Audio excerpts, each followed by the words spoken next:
তোমালোক সকলোৱে ভালে কুশলে আছা নহয় জানো? ইতিমধ্যে তোমালোকৰ পঞ্চমমান শ্ৰেণীৰ 10 নম্বৰ পাঠলৈকে শেষে হৈছে নহয়নে? আজি তোমালোকলৈ মই অসমীয়া পাঠ্যপুথিখনৰ পঞ্চমমান শ্ৰেণীৰ 11 নম্বৰ পাঠটো লৈ আহিছোঁ। পাঠটো নিশ্চয় তোমালোকে সকলোৱে পঢ়িছা ঘৰত। পাঠটোৰ নাম হ'ল অমলপ্ৰভা দাস। এতিয়া অমলপ্ৰভা দাসনো কোন হয়? এতিয়া তোমালোকে নিশ্চয় শুনিছা যে স্বাধীনতা আন্দোলনত আমাৰ ভাৰতবৰ্ষৰ লগতে আমাৰ অসমৰ লগতে সমগ্ৰ ধৰি লওক বহুতো এনেকুৱা ধৰি লওক পুৰুষ মহিলা আছে যিসকলে দেশৰ হকে কাম কৰিছিল নহয় জানো? দেশৰ বাবে প্ৰাণ আহুতিও দিছিল। তেনেকুৱা এগৰাকী মহিলাৰ বিষয়ে আজি আমি আলোচনা কৰিবলৈ ওলাইছোঁ। নিশ্চয় তোমালোকে নাম শুনিছা অমলপ্ৰভা দাস, যিগৰাকী অসমৰে হয় নহয় জানিব?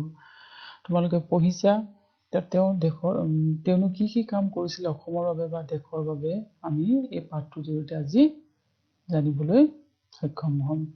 আচোন পাঠটো আমি আৰম্ভ কৰোঁ। এতিয়া ইয়াত তোমালোকৰ এখন ছবি দিয়া আছে। এগৰাকী হ'ল অমলপ্ৰভা দাস। এতিয়া নিশ্চয় তোমালোকে ছবিখন দেখিছা। আহাচোন পাঠটো আৰম্ভ কৰোঁ। অমলপ্ৰভা দাস। আমাৰ দেশত পুৰুষৰ লগতে সমানে দেশৰ হকে কাম কৰা অনেক নাৰীৰ বিষয়ে আমি পঢ়িবলৈ পাওঁ। তেওঁলোকে সমাজৰ পৰম্পৰা ভাঙি নিজৰ প্ৰতিভাৰে সমাজৰ উন্নতিৰ হকে বহু কাম কৰি গৈছে। তেনে মহিলাসকলৰ ভিতৰৰে এগৰাকী হ'ল অমলপ্ৰভা দাস।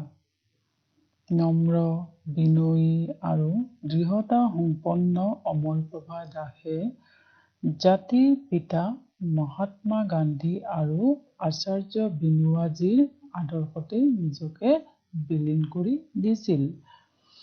এতিয়া আমাৰ দেশত ভাৰতবৰ্ষত পুৰুষৰ লগতে কি কৈছে নাৰীসকলো সমানে দেশৰ হকে কাম কৰিছিল। নিশ্চয় তোমালোকে পাইছাই, পঢ়িবলৈও পাইছা। তেওঁলোকে কি কৰিছিল? সমাজৰ যিবোৰ পৰম্পৰা আছিল সেই পৰম্পৰাবোৰ ভাঙি নিজৰ প্ৰতিভাৰে সমাজৰ উন্নতিৰ হকে কাম কৰি গৈছিল। তেনে মহিলাসকলৰ ভিতৰত এগৰাকী হ'ল অমলপ্ৰভা দাস। তেওঁ এগৰাকী খুবেই নম্ৰ, বিনয়ী আৰু দৃঢ়তা সম্পন্ন মহিলা আছিলে বা নাৰী আছিলে। নম্ৰ মানে তোমালোকে জানাই খুবেই ভদ্ৰ নহয় জানো? খুব সহজ সৰল, বিনয়ী, খুব ধৰি লওক দয়ালু টাইপৰ এনেকুৱা। দৃঢ়তা সম্পন্ন, খুব একাগ্ৰ, মানে যিটো মানে কৰিম বুলি ভাবে সেইটো কৰা, সেইটো হ'ল দৃঢ়তা সম্পন্ন। তেওঁ জাতিৰ পিতা কি কৰিছিল? মহাত্মা গান্ধী আৰু আচাৰ্য বিনোৱাজীৰ আদৰ্শকে নিজকে কি কৰিছিল? তেওঁৰ আদৰ্শতে বিলীন কৰি দিছিল। মানে কি সেই আদৰ্শৰে তেওঁ পৰিচালিত হৈছিল। এতিয়া জাতিৰ পিতা মহাত্মা গান্ধীৰ বিষয়ে তোমালোকে জানা নহয় জানো? তেওঁ অহিংসাৰ পূজাৰী আছিলে। আৰু আচাৰ্য বিনোৱাজী তেওঁ হ'ল সমাজ সংস্কাৰক। তেওঁ আমাৰ সমাজত কিছুমান বহুত কুসংস্কাৰ আছিল হয় নহয়? এই কুসংস্কাৰবোৰ আঁতৰাই নিয়াৰ ক্ষেত্ৰত আচাৰ্য বিনোৱাজীয়ে যথেষ্ট পদক্ষেপ লৈছিল। এতিয়া নম্ৰ, বিনয়ী, দৃঢ়তা সম্পন্ন অমলপ্ৰভা দাসে কি কৰিছিল? মহাত্মা গান্ধী আৰু আচাৰ্য বিনোৱাজীৰ যি আদৰ্শ আছিল সেই আদৰ্শৰে পৰিচালিত হৈছিল।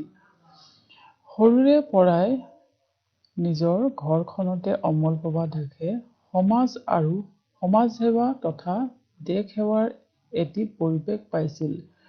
আৰু এই পৰিৱেশটো যে সমাজ সেৱা কৰা, দেশ সেৱা কৰা, এই পৰিৱেশটো কিন্তু মানুহে ঘৰতে পাব লাগিব নহয় জানো? তেতিয়াহে তেওঁ সমাজ এখন কি কৰিব পাৰিব সমাজক সেৱা কৰিব পাৰিব আৰু দেশখনক সেৱা কৰিব পাৰিব আৰু সেই পৰিৱেশটো তেওঁ ক'ত পাইছিলে নিজৰ ঘৰতে পাইছিল পঢ়া শুনাত তেখেত বৰ চোকা আছিল সেইবুলি অমলপ্ৰভা দাস অনবৰতে কিতাপ পত্ৰ পঢ়ি থকা বিধৰো নাছিল স্কুল ছুটিৰ পিছত ঘৰলৈ গৈ মাক দেউতাকক কামত সহায় কৰা ফুলনিত ফুল ৰোৱা গছ পুলিত পানী দিয়া আদি কাম কৰি তেখেতে বৰ আনন্দ পাইছিল পঢ়া শুনাৰ লগতে নাচ গানতো তেখেত পাৰ্গত আছিল এতিয়া তেখেত পঢ়া শুনাত খুবেই চোকা আছিল আৰু সেইবুলি যে অকল সকলো সময়তে পঢ়ি আছিল সেইটো নহয় আজৰি সময়ত কি কৰিছিল স্কুল ছুটিৰ পিছত ঘৰলৈ আহি মা দেউতাকক কামতো সহায় কৰিছিল যেনে ফুলনিত ফুল ৰোৱা পানী দিয়া গছ পুলিত এই সকলো ধৰণৰ কাম কৰি কি কৰিছিল মাক দেউতাকক সহায় কৰিছিল আৰু লগতে নাচ গানতো তেওঁ খুবেই পাৰ্গত আছিল মহাত্মা গান্ধীৰ অসহযোগ আন্দোলনৰ সময়ত অমলপ্ৰভা দাসৰ পৰিয়ালে পৰম নিষ্ঠাৰে যঁতৰত সূতা কটা কাম কৰিছিল অসহযোগ আন্দোলন নিশ্চয় শুনিছা তোমালোকে এই অসহযোগ আন্দোলনত কি কৰিছিল তেওঁলোকে যঁতৰত সূতা কটা কাম কৰিছিল আৰু কাম কৰি কি কৰিছিল তেওঁলোকে এই আন্দোলনত সহায় কৰিছিল মানে অসহযোগ আন্দোলন মানে ধৰি লোৱা ব্ৰিটিছৰ যিবোৰ কাপোৰ কানি বা গান্ধীজীৰ নেতৃত্বত যি অসহযোগ আন্দোলন আৰম্ভ হৈছিল আমি তাত কি কৰিব লাগে ব্ৰিটিছৰ লগত আমি সহযোগ কৰিব নালাগে সেইকাৰণে আমি বিদেশী বস্তু কি কৰিব নালাগিব ব্যৱহাৰ কৰিব নালাগিব সেয়েহে যঁতৰত সূতা কাটি নিজে কাপোৰ বৈ সেই কাপোৰে কি কৰিছিল পিন্ধিছিল আৰু তেনে ক্ষেত্ৰত অমলপ্ৰভা দাসৰ পৰিয়ালে কি কৰিছিল যঁতৰত সূতা কাটি তেওঁলোকৰ এই দেশৰ প্ৰতি থকা নিষ্ঠা দেশৰ প্ৰতি থকা যি সন্মান বা নিষ্ঠা তেওঁলোকে দেখুৱাইছিল 10 বছৰীয়া অমলপ্ৰভা দাসেও সূতা কাটিবলৈ শিকিলে 10 বছৰ বয়সতে অমলপ্ৰভা দাসে সূতা কাটিব শিকিছিল সেই যে সূতা কাটিবলৈ শিকিলে গোটেই জীৱন তেখেতে আজৰি সময়ত তাকে কৰি কটালে আনকি কলেজত পঢ়ি থকা সময়তো সময় উলিয়াই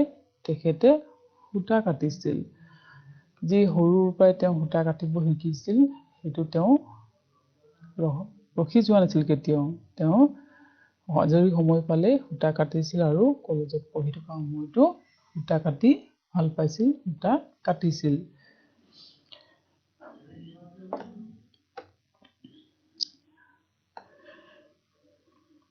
স্কুলীয়া শিক্ষা শেষ কৰি অমলপ্ৰভা দাস ডিব্ৰুগড়ৰ পৰা গুৱাহাটী পাইছিলহি তেখেতৰ উদ্দেশ্য আছিল কটন কলেজত ISC পঢ়া তেওঁ ডিব্ৰুগড়ত স্কুলীয়া শিক্ষা লৈছিল তাতে স্কুলীয়া শিক্ষা শেষ কৰি তেওঁ গুৱাহাটীলৈ আহিছিল গুৱাহাটীত কি উদ্দেশ্যেৰে আহিছিল যে কটন কলেজত ISC পঢ়া মানে হায়াৰ সেকেন্ডাৰী এই সময় পিছে সেই সময়ত কটন কলেজত কেৱল ল'ৰাহে পঢ়িব পাৰিছিল ছোৱালীয়ে নোৱাৰিছিল অমলপ্ৰভা দাসক কটন কলেজত পঢ়িবলৈ দিয়া নহল যদিও তেখেত থমকি নৰল তেখেত কলিকতা মানে এতিয়াৰ কলকাতা কলেজত গৈতে কি কৰিছিল তেখেত কলিকতা কলেজত পঢ়িব পালেগৈ এইখিনি মানে অকমান বেছি আস্থানি দিয়া হ'ল তেখেত কলিকতা মানে এতিয়াৰ কলকাতা পালেগৈ আৰু বেথুন কলেজত নামভৰ্তি কৰিলে এনেদৰে বহু বাধা বিঘিনি নেওচি তেখেতে ব্যৱহাৰিক ৰসায়ন বিদ্যাত MSc পাছ কৰে MSc পাছ কৰা প্ৰথম অসমীয়া মহিলা তেওঁ আছিল MSc পাছ কৰা প্ৰথম মহিলা কিহত কৰিছিল ৰসায়ন বিদ্যাত আৰু ক'ত কৰিছিলেগে তেওঁ কলকাতাত মানে এতিয়া কলকাতা বুলি কয় আগতে কলিকতা বুলি কৈছিল বেথুন কলেজত তেওঁ নামভৰ্তি কৰি MSc পাছ কৰে ৰসায়ন বিদ্যাত লৈছিল তেওঁ ৰসায়ন বিদ্যাত MSc পাছ কৰে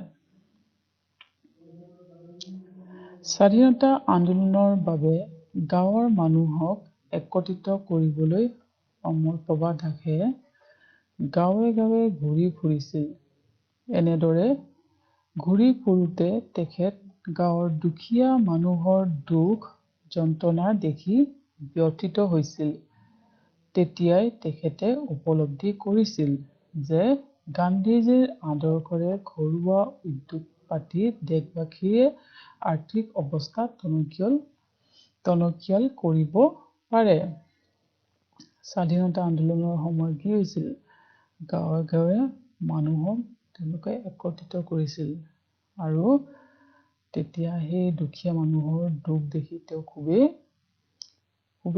দুখিত হৈছিল নহয় দুখ লাগিছিল তেওঁ আৰু তেওঁ উপলব্ধি কৰিছিল যে গান্ধীজীৰ যি আদৰ্শ ঘৰুৱা উদ্যোগ সেই ঘৰুৱা উদ্যোগে কি কৰিব পাৰিব দেশবাসীৰ আৰ্থিক যি অৱস্থা সেই অৱস্থাটো টনকিয়াল মানে উন্নত কৰিব পাৰিব শিক্ষা শেষ কৰি অমল প্ৰভা দাসে গান্ধীজীৰ আদৰ্শ আগত ৰাখি কিছুমান সামাজিক কাম হাতত ল'লে শিক্ষা সম্পূৰ্ণ হোৱাৰ পিছত তেওঁ গান্ধীজীৰ যি আদৰ্শ আছিল যে নিজেই ঘৰতে উৎপাদিত যিবোৰ সামগ্ৰী যেনে সূতা যঁতৰত কাটি কাপোৰ বৈ মানে খাদীৰ কথা কৈছে নহয় জানো সেই আদৰ্শ আগত ৰাখি তেওঁ কি কৰিছিল কিছুমান সামাজিক কাম হাতত ল'লে দেউতাক ডাক্তৰ হৰিকৃষ্ণ দাসৰ শৰণীয়া পাহাৰত থকা মাটিতে কিছুমান ঘৰুৱা উদ্যোগ পাতিলে সেই উদ্যোগবোৰ হ'ল তেল পেৰা কাগজ তৈয়াৰ কৰা তাঁতত কাপোৰ বোৱা আদি সেই সময়ৰ ডেকা ডেকেৰীসকলক স্বাৱলম্বী হোৱাত এই উদ্যোগবোৰে সহায় কৰিছিল এতিয়া তেওঁ কি কৰিলে গান্ধীজীৰ যি আদৰ্শ আছিল সেই আদৰ্শ আগত ৰাখি দেউতাক ডাক্তৰ হৰিকৃষ্ণ দাসৰ শৰণীয়া পাহাৰত যি মাটি আছিল তাতে কিছুমান উদ্যোগ স্থাপন কৰা সিদ্ধান্ত ল'লে আৰু সেই উদ্যোগবোৰ হ'ল কেনেধৰণৰ তেল পেৰা কাগজ তৈয়াৰ কৰা চাবোন তৈয়াৰ কৰা মৌ পালন কৰা এইবোৰ উদ্যোগ আৰু তেওঁ ভাবিছিল যে এই উদ্যোগবোৰে ডেকা ডেকেৰীসকলক কি কৰিব স্বাৱলম্বী হোৱাত তাৰমানে নিজেই নিজৰ উপাৰ্জন কৰিব পাৰিব বুলি তেওঁ ভাবিছিল আৰু সহায়ো কৰিব অমল প্ৰভা দাসক এই কামত মাক হেমপ্ৰভা দাসে সহায় কৰিছিল আৰু এই ক্ষেত্ৰত তেওঁ অকলে নহয় তেওঁৰ মাক হেমপ্ৰভা দাসেও কি কৰিছিল যথেষ্ট সহায় কৰিছিল মাকে বিশ্বাস কৰিছিল যে স্বাৱলম্বনৰ জৰিয়তেহে দেশে প্ৰকৃত স্বৰাজ লাভ কৰিব পাৰিব তেনে সময়তে এইগৰাকী মহিয়সী মাতৃৰ পৰলোক ঘটিল আৰু মাকে বিশ্বাস কৰিছিল যে স্বাৱলম্বনৰ জৰিয়তেহে আমাৰ দেশখনে প্ৰকৃত স্বৰাজ লাভ কৰিব পাৰিব আৰু তাৰপিছত এতিয়া কি হ'ল তেওঁৰ মাতৃৰ পৰলোক ঘটিল মানে মৃত্যু হ'ল দেশপ্ৰেমিক ডাক্তৰ হৰিকৃষ্ণ দাসে পত্নীৰ আশা পূৰাবলৈকে শৰণীয়া পাহাৰৰ সেই উদ্যোগবোৰৰ ঘৰ মাটি কস্তৰবা স্মাৰক নিধিৰ নামত উচৰ্গা কৰিলে স্মাৰক বুলি কস্তৰবা স্মাৰক নিধিৰ নামত উচৰ্গা কৰিলে আৰু তেওঁৰ পত্নীৰ যি আশা আছিল সেই আশা পূৰাবলৈ শৰণীয়া পাহাৰত থকা সেই উদ্যোগবোৰ যি ঘৰ মাটি আছিল সেই সকলোবোৰ কস্তৰবা স্মাৰক নিধিৰ নামত উচৰ্গা কৰিলে সেয়ে বৰ্তমানৰ কস্তৰবা আশ্ৰম আৰু সেইখনে হ'লগে এতিয়া কি কস্তৰবা আশ্ৰম 1955 চনত ভাৰত চৰকাৰে অমলপ্ৰভা দাসক সমাজ হিতকৰ কামৰ স্বীকৃতি ৰূপে পদ্ম বিভূষণ সন্মান প্ৰদান কৰিছিল, কিন্তু তেখেতে সেই সন্মান গ্ৰহণ নকৰি সেই সময়ৰ প্ৰধানমন্ত্ৰী জৱাহৰলাল নেহৰুলৈ লিখিছিল, মই সামান্যভাৱে যিকণ সেৱা আগবঢ়াইছো তাক সন্মানিত কৰাৰ বাবে অন্তৰৰ কৃতজ্ঞতা জনাইছো, কিন্তু মই এই সন্মান গ্ৰহণ কৰিব নোৱাৰিম, কিয়নো ই মোৰ মনলৈ অহংকাৰ ভাৱ আনি দিব, তাৰ বাবে মোক অনুগ্ৰহ কৰি মাৰ্জনা কৰে যেন। 1955 চনত তেওঁ যি সমাজ হিতকৰ সমাজৰ ভালৰ কাৰণে যি কাম কৰিছিল, সেই কামৰ স্বীকৃতি ৰূপে কি কৰিছিল, সেই সময়ৰ প্ৰধানমন্ত্ৰী জৱাহৰলাল নেহৰু কি কৰিছিল বা তেওঁক পদ্ম বিভূষণ বঁটা দিবলৈ বিচাৰিছিল, আৰু তেওঁ সেই বঁটা অস্বীকাৰ কৰিলে, আৰু অস্বীকাৰ কৰি জৱাহৰলাল নেহৰুলৈ লিখিলে যে তেওঁ যি সামান্য সেৱা আগবঢ়াইছে সেইকাৰণে তেওঁ কি কৰিছে যে তেওঁ সন্মানটো দিব ওলাইছে, তাৰ বাবে তেওঁ কৃতজ্ঞতা জ্ঞাপন কৰিছে, কিন্তু আৰু এই সন্মান তেওঁ গ্ৰহণ কৰিব নোৱাৰিব, কি কাৰণে যে ই তেওঁৰ মনলৈ অহংকাৰ ভাৱ আনি দিব, তাৰ বাবে তেওঁ এই বঁটা গ্ৰহণ নকৰিলে। অমলপ্ৰভা দাস আজীৱন অবিবাহিতা হৈ আছিল। সৰলমনা আৰু অমায়িক অমলপ্ৰভা দাসে উৰেতো জীৱন দুখীয়া নিচলাৰ মংগল চিন্তাৰে অতিবাহিত কৰিলে, আৰু তেওঁ আজীৱন কি হৈ আছিল, তেওঁ অবিবাহিতা, তেওঁ বিয়া হোৱা নাছিলে, আৰু তেওঁ সমগ্ৰ জীৱনটো তেওঁ কি কৰিলে, দুখীয়াৰ কাৰণে চিন্তা কৰিছিল। এইখিনি এতিয়া পাঠটো নিশ্চয় তোমালোকে বুজি পালা নহয় জানো, অমলপ্ৰভা দাসৰ বিষয়ে তোমালোকে নিশ্চয় বুজিলা যে তেওঁ এগৰাকী কি আছিল, সমাজ হিতকৰ নাৰী আছিল নহয়, তেওঁ সমাজৰ হিতৰ কাৰণে কাম কৰিছিল, আৰু তেওঁ সৰুৰ পৰাই সূতা কটা শিকিছিল, পঢ়া শুনাতো খুবেই চোকা আছিল নহয় জানো, আৰু তেওঁ প্ৰথম অসমীয়া মহিলা, কি মহিলা আছিলে যে প্ৰথম MSc পাছ কৰা অসমীয়া মহিলা, এইটো নিশ্চয় তোমালোকে পাইছা ইয়াতে, MSc পাছ কৰা প্ৰথম অসমীয়া মহিলা, আৰু স্বাধীনতা আন্দোলনৰ সময়তো তেওঁ কি কৰিছিল, ডেকা ডেকেৰী সকলকো স্বাৱলম্বী হোৱাত সহায় কৰিছিল, কেনেকে তেওঁ সৰু কিছুমান উদ্যোগ স্থাপন কৰিছিল, তেল পেৰা উদ্যোগ, মৌ পালন কৰা, কাগজ তৈয়াৰ কৰা নহয় জানো, এনেধৰণৰ উদ্যোগ স্থাপন কৰি তেওঁ ডেকা ডেকেৰীসকলক স্বাৱলম্বী হোৱাত সহায় কৰিছিল, আৰু এই কামত কোনে সহায় কৰিছিল, তেওঁৰ মাতৃ হেমপ্ৰভা দাসে সহায় কৰিছিল। এতিয়া কস্তৰবা আশ্ৰমৰ বিষয়ে তোমালোকে পালা যে কেনেকৈ নাম পালে কস্তৰবা আশ্ৰম, আৰু লগতে তেওঁক কি সন্মান দিয়া হৈছিল সেইখিনি তোমালোকে পাইছা। এতিয়া তেওঁৰ বিষয়ে চমু পৰিচয় দিছে ইয়াতে, অমলপ্ৰভা দাসৰ পৰিচয়। শিক্ষা 1927 চনত গণিত আৰু ভূগোলত লেটাৰ লৈ ডিব্ৰুগড় মডেল বালিকা হাইস্কুলৰ পৰা প্ৰথম বিভাগত প্ৰৱেশিকা পৰীক্ষা পাছ কৰে। প্ৰৱেশিকা পৰীক্ষা মেট্ৰিক নহয় জানো। এতিয়া তেওঁ গণিত আৰু ভূগোলত কি পাইছিল, লেটাৰ পায়। স্কুলখনৰ নাম কি আছিল, ডিব্ৰুগড় মডেল বালিকা হাইস্কুল, প্ৰথম বিভাগত উত্তীৰ্ণ হৈছিল। এইটো কিমান চনৰ ঘটনা, 1927 চনৰ। 1933 চনৰ স্কটিছ চাৰ্চ কলেজৰ পৰা সুখ্যাতিৰে ডিষ্টিংশ্যন সহ BSc পৰীক্ষা পাছ কৰে। স্কটিছ চাৰ্চ কলেজৰ পৰা তেওঁ 1933 চনত BSc পাছ কৰে। কলকাতাৰ ছায়েন্স কলেজৰ পৰা MSc পাছ কৰে। MSc পাছ কৰা তেখেতেই প্ৰথম অসমীয়া মহিলা। এতিয়া এইটো মনত ৰাখিবা, প্ৰথম অসমীয়া মহিলা। MSc পাছ কৰা প্ৰথম অসমীয়া মহিলা কোন, তোমালোকে তেতিয়া লিখিব লাগিব অমলপ্ৰভা দাস। ইয়াতে দেখিছানে কষ্টৰবা আশ্ৰমখনৰ বিষয়ে অলপমান এখন ফটো দিছে।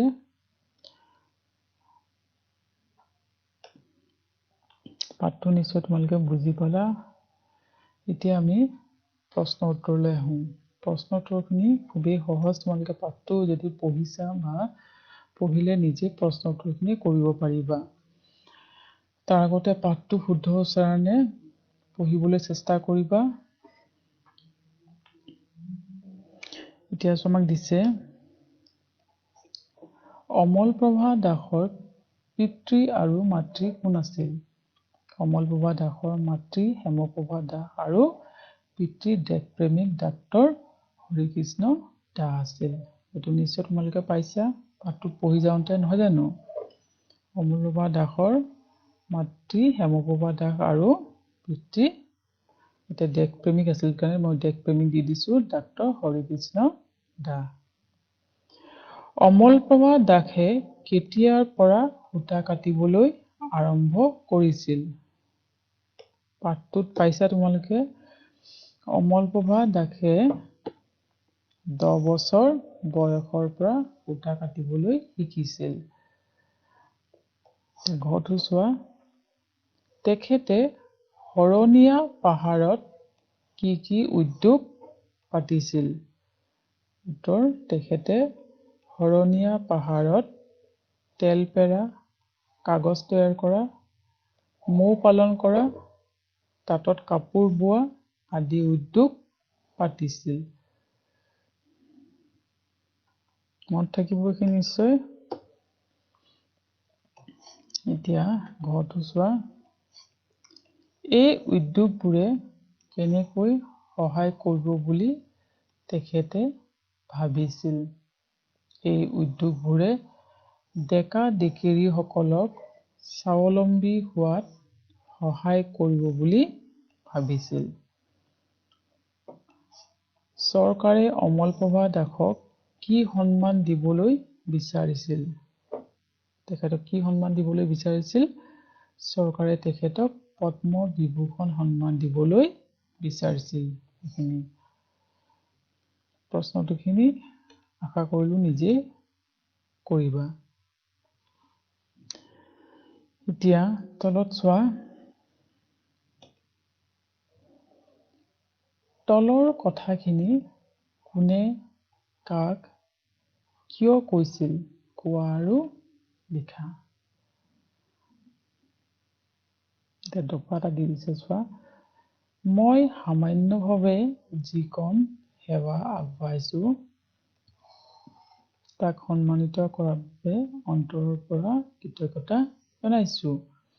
কিন্তু মই এই সন্মান ল'ব নোৱাৰিম, কিয়নো ই মোৰ মনলৈ অহংকাৰ ভাৱ আনি দিব।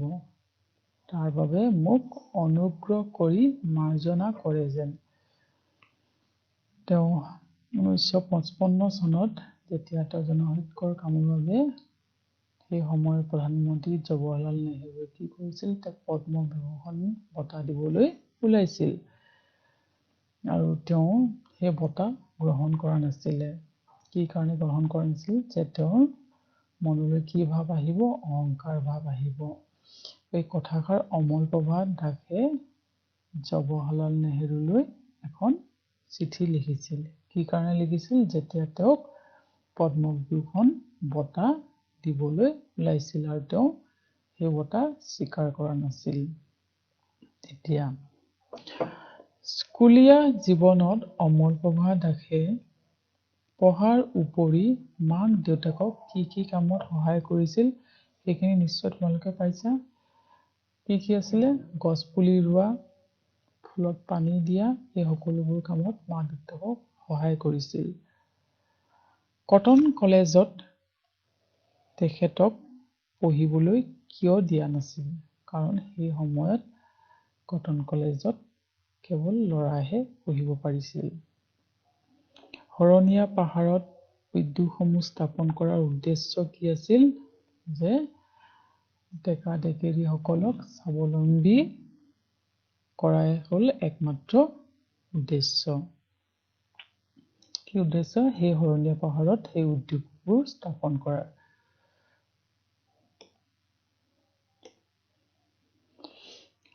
ইয়াত কিছুমান শব্দৰ অৰ্থ দি দিছে পৰম্পৰা পৰম্পৰা মানে হল অবিচ্ছেদ্য ধাৰা এটাৰ পাছত আন এটা মানে যিটো আগৰ পৰা চলি আহিছে নম্ৰ মানে হল নত মানে দুখাই থকা নিষ্ঠা মানে হল শ্ৰদ্ধা দৃঢ় ভক্তি থমকি ৰৈ যোৱা বা আগ নভোৱাকৈ থকা থমকি ৰোৱা সহশিক্ষা য'ত ল'ৰা ছোৱালী একেলগে কি কৰে শিক্ষা গ্ৰহণ কৰে এইটো হল সহশিক্ষা এতিয়া ব্যৱহাৰিক ব্যাকৰণত চোৱা তোমালোকক তলৰ যুক্তাক্ষৰ কেইটাৰে একোটাকৈ শব্দ লিখা ইয়াত চোৱা কি যোগ হৈছে এইটোত তোমালোকে পাই আহিছে আগৰ পাঠত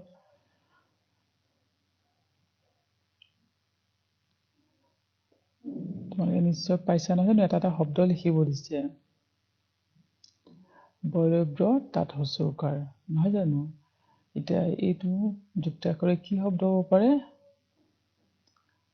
বব্ৰুবাহন এই পাইছো নিশ্চয় তাৰপিছত ম যোগ ৰ মৈৰম্য নম্ৰ নম্ৰ শব্দটো পাইছা তোমালোকে এটা দিয়া আছে নম্ৰ শব্দ এইটো ন্যাস যোগ মূৰ্ধন্য ত যোগ ৰ এইটো যুক্তাক্ষৰে কি শব্দ হ'ব ৰাষ্ট্ৰ তাৰপিছত দন্তীয়া হ যোগ ৱ তাৰপিছত মূৰ্ধন্য ন যোগ মূৰ্ধন্য থ মূৰ্ধন্য খ যোগ নিয় তাৰপিছত এইটো আছে তোমালোকৰ ন যোগ থ তলবীয়া হ যোগ ৰ দন্তীয়া ন যোগ ম প যোগ ল আৰু এইদৰে তোমালোকে এটাকৈ শব্দ ইয়াতে লিখিবা তোমালোকক মই হোমৱৰ্ক হিচাপে দিছো কাৰণ তোমালোকে যুক্তাক্ষৰ আগৰ পৰা পাই আহিছা আৰু এইখিনি নিশ্চয় তোমালোকে পাৰিবা এতিয়া আমাক দিছে চোৱা এটা শব্দত প্ৰকাশ কৰোৱা সমাজ সেৱা কৰা লোক সমাজ যি সেৱা কৰে তেওঁলোকক কি বুলি কোৱা হয় সমাজ সেৱক নহয় জানো সমাজ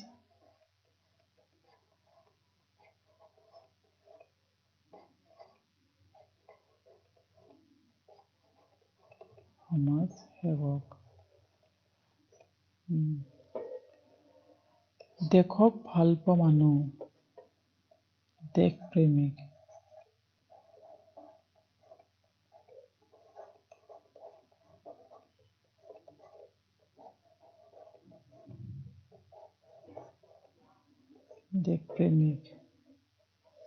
বিপ্লৱ কৰোঁতাজন বিপ্লৱী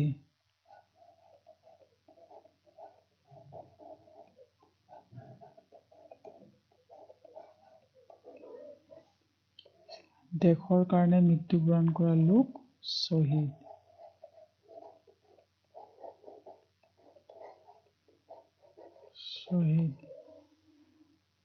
নিজৰ ওপৰত নিৰ্ভৰ কৰা লোক আত্মনিৰ্ভৰশীল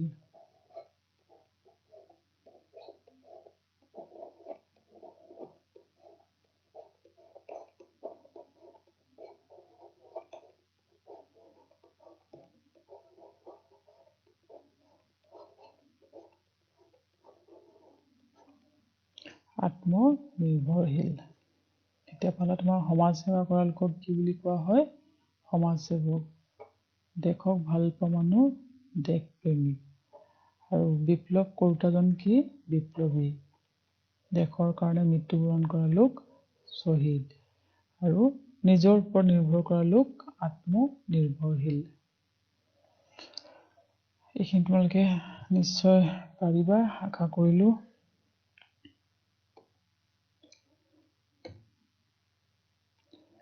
এতিয়া আমাক ইয়াতে এটা উদাহৰণ দি দিছে এই উদাহৰণটোৰ নিচিনাকৈ আমি এই শব্দবোৰ গঠন কৰিব লাগে উদাহৰণ কি দিছে যে নম্ৰ, নম্ৰৰ পৰা কি আহে? নম্ৰতা। এতিয়া প্ৰথমটো দিছে সাধু, তাৰপিছত ভদ্ৰ, দৃঢ়, শিক্ষক, সাৰ্থক, মূৰ্খ, সৰল আৰু উজ্জ্বল। এতিয়া নম্ৰ হলে যদি নম্ৰতা হয়, সাধু হলে কি হব?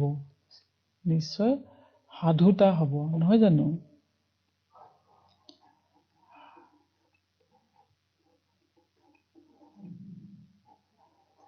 সাধুতা, এইটো সাধু মানে এই আমি যে কওঁ সাধু কথা, সেইটো নহয়। সাধু মানে সৎ, হয় নহয়? সাধুতা। তাৰপিছত হ'ল ভদ্ৰ, ভদ্ৰ হলে কি হব? ভদ্ৰতা। দৃঢ়, দৃঢ়তা।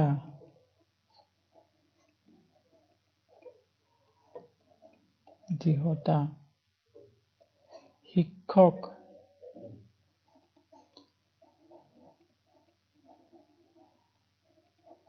শিক্ষকতা।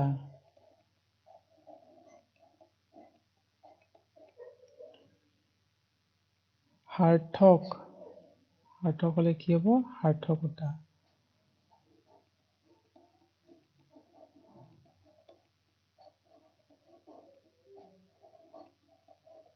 সাৰ্থকতা।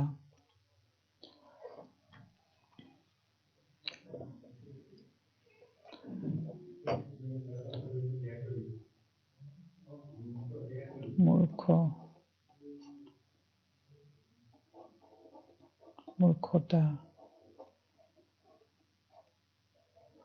তাৰপিছত সৰল, সৰলতা।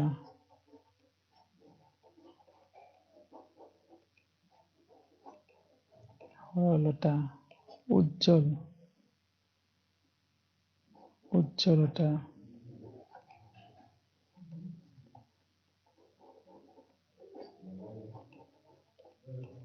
এইখিনি তোমালোকে নিশ্চয় কৰিব পাৰিবা। সাধু সাধুতা, ভদ্ৰ ভদ্ৰতা, দৃঢ়তা, শিক্ষক শিক্ষকতা, সাৰ্থকতা, মূৰ্খ মূৰ্খতা, সৰল সৰলতা, উজ্জ্বল উজ্জ্বলতা। ঠিক আছে? ইয়াত তলত কিছুমান তোমালোকে পাঠটো নিশ্চয় পাইছা যে অৰ্থৰ পাৰ্থক্য দেখুৱাই তলত দিয়া শব্দবোৰৰ একোটাকৈ বাক্য ৰচনা কৰা। এতিয়া প্ৰথমে তোমালোকক দি দিছে যে কথা আৰু কথা, কিতাপত দিয়া আছে, তোমালোকে নিশ্চয় দেখিছা। কথা আৰু কথা। এতিয়া এই শব্দ দুয়োটা সমুচ্চাৰণ মানে কি? উচ্চাৰণ একেই, কিন্তু তাৰ অৰ্থ সম্পূৰ্ণ বেলেগ। এতিয়া দিছে, প্ৰথমটো উদাহৰণ দিছে কথা আৰু কথা। এটাত আছে দন্তীয়া থ, ক দন্তীয়া থ আকাৰে থা, কথা, আৰু এটা দি আছে ক মূৰ্ধন্য ঠ আকাৰে থা, কথা। এতিয়া কথা মানে হ'ল যিটো দন্তীয়া থ আছে, সেইটো হ'ল অচিনাকি মানুহৰ লগত কথা কওঁতে সাৱধান হ'ব লগা, মানে সেইটো হ'ল আমি যি কথা কওঁ বচন সেয়া। আৰু ইটো যিটো মূৰ্ধন্য ঠ আছে শেষত, সেইটো হ'ল পাঁচ কথাই এবিঘা মাটি হয়, মানে এইটো কথা মানে হ'ল মাটিৰ এটা হিচাপ। এতিয়া ঠিক তেনেদৰে আমাৰ ইয়াত দিছে যে পাত পাত, এটাত আছে দন্তীয়া ত আৰু এটাত আছে মূৰ্ধন্য ট। এতিয়া এই পাত মানে তোমালোকে ধৰিব পাৰিছা যে গছৰ পাত, গছৰ পাত নিশ্চয় তোমালোকে দেখিছা, নহয় জানো? বা আমি ক'ব পাৰো গছডাল আদিৰ পৰা ওলোৱা কি চেপেটা অংশ। পাতখন দেখাত চেপেটা, নহয় জানো? সেই গছৰ ডালৰ পৰা ওলোৱা কি হয়? চেপেটা অংশ, সেইটো হ'ল পাত। আমি সহজভাৱে ক'ব পাৰো যে গছৰ পাত, নহয় জানো? আমি সাধাৰণ অৰ্থ দি দিছো, গছৰ পাতক বুজাইছে, গছৰ পাত। এতিয়া আমি যদি এটা বাক্য লিখো কি হ'ব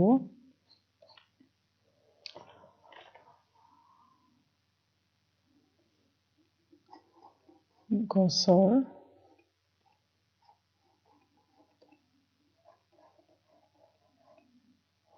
পাত সেউজীয়া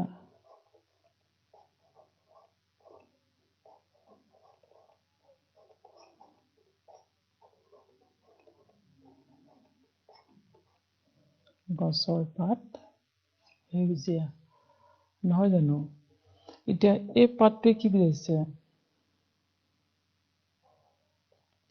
এইটো মানে এটা সূতাও হয় বা তোমাৰ কাঠৰ যি ছটা সেই ছটাকো বুজায় ধৰি লোৱা তোমাৰ কাঠ নিশ্চয় দেখিছা তোমালোকৰ কাঠৰ যিটো চেপেটা যি ধৰি লোৱা ছটা আমি ব্যৱহাৰ কৰোঁ সেইটোকো বুজায় এই পাত মানে সূতাকো বুজায় যিটো তোমাৰ পলুৰ পৰা হয় পাত পলু বুলি কয় নহয় জানো এইটো আমি সহজ ভাষাত দি দিছো সূতা পাত সূতা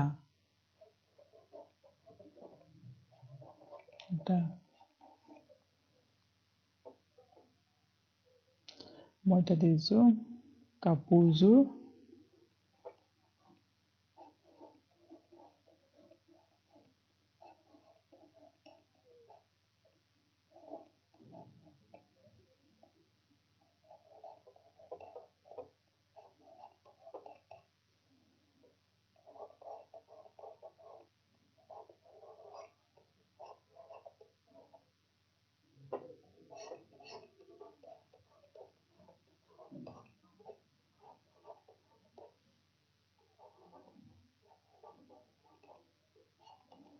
কাপোৰযোৰ কিহৰ হয় পাতৰ হয় এতিয়া এইটো পাত মানে এই সূতাটো বুজাইছে পাত সূতা কথা কৈছে এতিয়া পিছত দিয়া আছে এইটো চোৱা হাত এইটো হ'ল শৰীৰৰ অংগ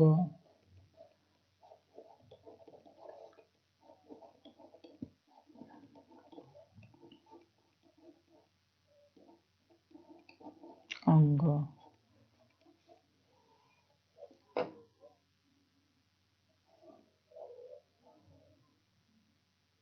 হাতত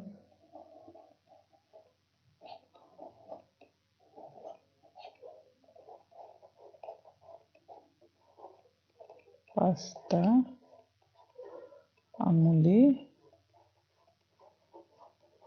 আঙুলি থাকে এতিয়া আমাৰ হাত কেইখন থাকে মানুহৰ হাত দুখন নহয় জানো আৰু প্ৰতিখন হাততে এখন হাতত পাঁচটাকৈ আঙুলি থাকে আছে হাতত পাঁচটা আঙুলি থাকে এইটো হাত বুজাইছে শৰীৰৰ অংগ আৰু পিছৰটো দিয়া আছে তোমালোকক এইটো হাত মানে বজাৰ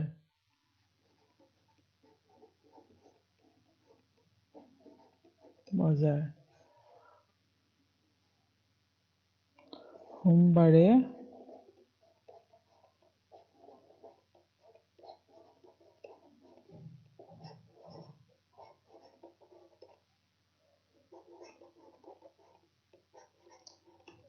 গাঁৱৰ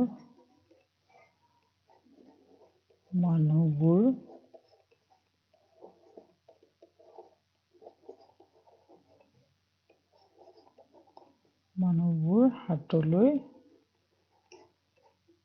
হাটলৈ যায়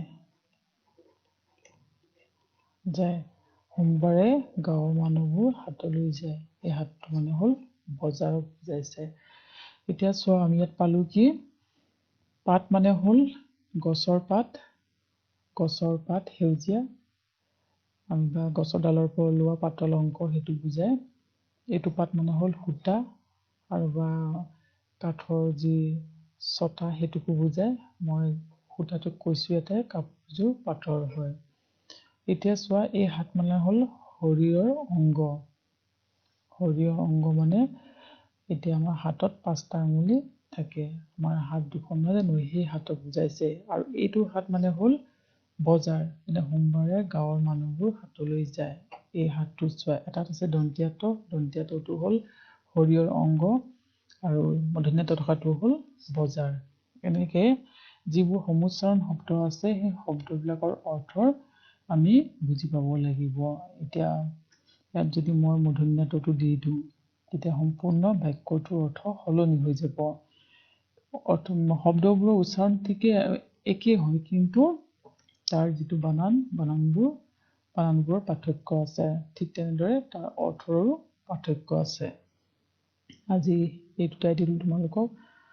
এতিয়া আমি ইতিমধ্যে আগৰ পাঠটো আমি অমৰ গ্ৰহৰ পাঠটো পঢ়িলোঁ আৰু তেওঁ সমাজৰ কাৰণে কি কি অৱদান আগবঢ়াইছিল বা কি কি অৱদান আছে তেওঁ সমাজৰ কাৰণে আমি সেইখিনিও পঢ়িলোঁ। আৰু লগতে তেওঁ কি আছিল, প্ৰথম অসমীয়া মহিলা যি MSc পাছ কৰিছিল, নহয় জানো? আৰু লগতে তেওঁ 10 বছৰ বয়সৰ পৰাই সূতা কাটিব শিকিছিল, নহয় জানো? আৰু তেওঁক জৱাহৰলাল নেহেৰু তেতিয়াৰে 1955 চনতে পদ্ম বিভূষণ তেওঁক বঁটা দিবলৈও কি হৈছিল, আগ্ৰহী হৈছিল, দিছিলে, কিন্তু তেওঁ গ্ৰহণ কৰা নাছিল। এতিয়া আমি তেওঁৰ বিষয়ে পঢ়িলোঁ আৰু সেই পাঠটোৰ প্ৰশ্ন উত্তৰখিনি আমি লিখিলোঁ বা তোমালোকে পঢ়িলা। তোমালোকক দি দিয়া হ'ল উত্তৰখিনি, তোমালোকে নিশ্চয় কৰিব পাৰিবা। লগতে এটা শব্দত প্ৰকাশ কৰা আৰু ধৰি লোৱা আমি উদাহৰণ যেনেকৈ দিয়া আছে শব্দ গঠন কৰা সেইখিনিও কৰিলোঁ। লগতে সমুচ্চাৰণ শব্দৰ অৰ্থ আজি আমি এই দুটা কৰিলোঁ, পিছলৈ আমি আৰু কৰিম, নহয় জানো? আৰু পাঠটো ঘৰত পঢ়িবা তোমালোকে। এটা হোমৱৰ্ক দিয়া হৈছে তোমালোকক এই যুক্তাক্ষৰ থকা শব্দ গঠন কৰা, একোটাকৈ শব্দ গঠন কৰিবা। আজি তোমালোকক মই পাঠটো ইয়াতে সামৰণি মাৰিলোঁ। কালি বাকী অংশ তোমালোকক পুনৰ আলোচনা কৰিম তোমালোকৰ ঘৰত। আৰু তোমালোকে প্ৰশ্ন উত্তৰবোৰ ঘৰত পঢ়ি থাকিবা, ভালকৈ শুদ্ধ উচ্চাৰণে পাঠটো পঢ়িবলৈ চেষ্টা কৰিবা। ঠিক আছে, আজি ইয়াতে এৰিলোঁ। কাইলৈ পুনৰ বাকী থকা অংশ আমি আৰম্ভ কৰিম। ঠিক আছে, ধন্যবাদ।